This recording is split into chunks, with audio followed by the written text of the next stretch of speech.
Josh, how you feeling?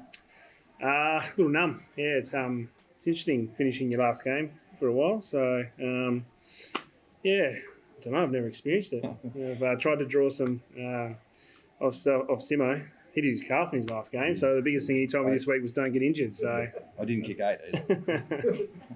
When did you think this could be a day out? I reckon it was the first moment when you probably were yelling in the box, but someone handballed over to Boots and he was shoulders out, and we had JD long inside the 50, and he looked inboard to try and handball it back to me, and Liam ended up stuffing the kick. So that was probably the moment where I thought the boys need to chill and we need to win this game, not just focus on me. Must be nice to know that everyone wanted you to have the ball, wanted you to have the occasion to be able to celebrate your victory. Yeah, look, it's the boys fed me a fair bit, and there's probably a lot of ball that came my way that probably shouldn't have, but you know, me and Boots have played so much footy together that we kind of know what each other's doing, and there's a few times where it paid off, sometimes it didn't. You had first few shots down this thing, the boundary 50 out, like not easy kicks, and you went bang, bang, bang. So what does that do for you on a day like that? Well, you probably got a few nerves sitting in the back of you. It was just a bit of luck on my side, I suppose. The breeze was the normal southwester that we always have, so I know that it kind of swings a bit up this end, but was lucky enough that a few of them swung back in the right way. How much did you get to savour the moment today? Just really soak it up, or was your mind just too much in game mode to be able to really? It was hard to kind of savour it and soak it up sometimes, or a lot of the time, because you get pretty switched on into the normal routine and habits on game day. It's even like during the week, rolling through my last training session yesterday, I was trying to soak it up as much as I could, but before I knew it, I was in my car and I was like, I should have sat in the locker room for a bit longer. I should have done this, but you just get into game mode, and it's pretty much like that out there today.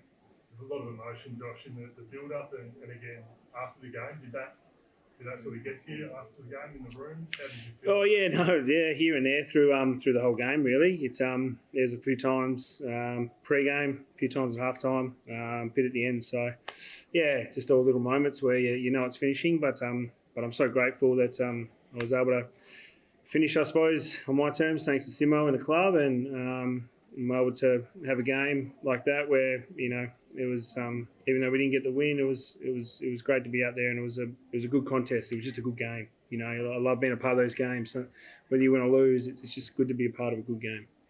Did you feel, Adam, that you were going to get them? Oh, I did, yeah. Well, the game was up for grabs, so it's probably the most satisfying game we've had, being a loss. To be honest, I thought start of the game we conceded the first 3. We probably tried to squeeze the fish a little bit, is the expression. We just tried to be too hard, too many free kicks, and once we settled, obviously JK kicked a couple, and I thought we might have overdone it a couple of times, but not too many. It's pretty normal, really. And then once the game settled, we had dominance for a half, and we just didn't capitalise. I think second quarter, field position was important. Third quarter was poor, and then the last quarter was just a seesaw contest. So it's probably the story of our season a little bit. We've been really competitive for patches, but not for 4 quarters. But the whole thing been obviously JK's last game, and the emotion the boys must have gone through before the game, during the week, during the game. I thought they gave everything to try and get over the line, and we just couldn't get it done in the end. Do you feel like the players found something, that the pressure was right up there? Did your players find a little bit extra? I think so, yeah. Look, we haven't handled the milestone games great over the last few years. I think Shannon Hearn was probably the last one, the 300th. We played Collingwood, and intent, effort, you can't question it. So we weren't good enough today, beaten by a better side. But I think that the way the boys went about it, we would have lost no fans tonight, and having 50,000 here as well was just so privileged to play at this ground, and obviously they've all been here for JK in his last game. They've been flashed to you at one stage. I think it was before his 8th goal. Hit the mark, and it looked like you actually go, oh my god, he's hitting 8. Did you get the opportunity to enjoy the moment that was going on? Yeah, I'm sure he's going to get sick of this. People talking about him while he's in the room, but. Can you imagine kicking 8 goals in your last game? Like, it's probably never happened again. But he missed the most important one. Yeah. No, to be honest, I was just so happy for for him and for what the boys were trying to do, and to get rewarded and have a game like that. I just unfortunately couldn't get that last bit and get the 4 points. But outside of that, we tried our hardest. JK, the run up today seemed a bit more twinkle toes than it has in recent seasons. Was there a bit of a flashback there? A little bit, probably just revert back to old habits, a bit of mindset, bit of nerves. Everything kind of jumped into it, but it's always been about my last 3 steps. So trying to get into that rhythm of those last 3, a little bit jumpy today, but it was all right. Like the black arm man on today, but as the only player out there with none, there were a few moments where you sort of pointed to it and you celebrated. Yep. My best mate's Nana passed away, so she was Nana Betsy. So she grew us all up back in Northampton. So she's a lovely lady. She loved the Eagles. She passed away last week, so we had a funeral on Thursday. So it was just a special one for her because she was a massive Eagles fan. So and a beautiful lady. And how's the body feeling after that game? Obviously, that's the reason for the comment. Yeah, the knee's a little bit sore. I don't know if I'll be in recovery tomorrow, so there might be a few beers tonight. But no, look, the knee kind of was the same as it always has been. You feel good early, and then it slowly starts to tick in after a few knocks and everything. So, I won't have to get up for a couple more games now, so we'll be able to rest it and settle down. And hopefully it all kind of gets mended over the next couple of months. Adam, this obviously all feels a lot like the last game of the season, but for all the other players, you've got to do it in 6 days. How hard is that going to be? Going to be a challenge, yeah. I've spoken about that to the leaders already. 6-day break, big game, obviously, for us and the club. We can't get anywhere on the ladder other than going down, so we know that. But trying to establish a brand that we can take into next year, take into pre-season, get some confidence out of some of the success we have. That's our goal. And obviously Fremantle top 4, top 6 side. So, we'll move on that. All due respect to JK, we'll enjoy a couple of quiet ones in the rooms, and then we're onto the next week. So, that's real. And then we've got Geelong and Geelong, which that'll put some hairs on your chest as well. So we'll get on with that. But tonight we'll enjoy Josh's last game, and we'll appreciate what he's done for us, and we'll get on with it tomorrow. Feels like you've had a couple of your better, more competitive performances the last couple of weeks. Are there lessons that you're picking up in this late stage of the season that are going to make you a better team next year? Yeah, absolutely. I mean, I think since the bye we've been competitive. We've won our fair share of quarters and had moments where we've been dominant, and then we just haven't sustained it. So we've got a lot of work to do. We get that. We're probably 14 or 15 players out of action on our list at the moment. So we're getting good exposure with different types of players. And then, we get into a good pre-season, we get fit and give it a good crack next year. But, there's been some growth in the last half, but we haven't had any wins. And I think winning's, obviously it's important. Winning's a habit. So you got to a point today where the game was on the line and we just couldn't get over the line. And we're going to get that feeling back as well. And Barris, his leadership seems to have gone to another level this season. What have you made? Tom? Yeah. Nothing more than we probably noticed a bit more. I think he's relished the responsibility. So he's in our leadership group.